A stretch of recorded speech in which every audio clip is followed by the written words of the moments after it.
সর্বরি নিয়ে এসেছি আর একটা নতুন রেসিপি। প্রথমেই দেখাই, জিরে শুকনো লঙ্কা নুন দিয়ে বেটে নিচ্ছি।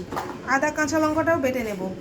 টমেটোও দিয়ে দিলাম এর মধ্যে, আদা কাঁচা লঙ্কা দিয়ে বেটে নেব। এখানে রেখেছি কই মাছ, নুন হলুদ লঙ্কা গুঁড়ো দিয়ে ম্যারিনেট করে খুব ভালো করে ভেজে নেব। কই মাছ বেশি লাল করব না, হালকাই ভাজবো। ফুলকপিটা নুন গরম জলে ভাপ দিয়ে নিচ্ছি। ফুলকপিগুলো লাল করে ভেজে নিচ্ছি, আলুও ভেজে নেব। ভাজা হয়ে গেছে।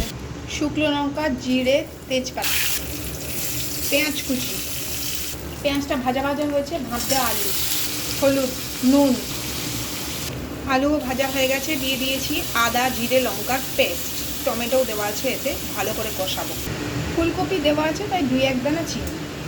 মশলা একদম ভাজা হয়ে গেছে, জল দিয়ে দেবো, গরম জল দিয়ে দিচ্ছি পরিমাণ মতো নুন, ফুটলে মাছ। এবার মাছগুলোকে দিয়ে দিলাম, ফুলকপিগুলো দিয়ে দিয়েছি, দিয়ে দেবো চেরা কাঁচা লঙ্কা, দিয়ে দিচ্ছি কিছুটা পরিমাণ গরম মশলা। এবার আমি নামিয়ে দেবো।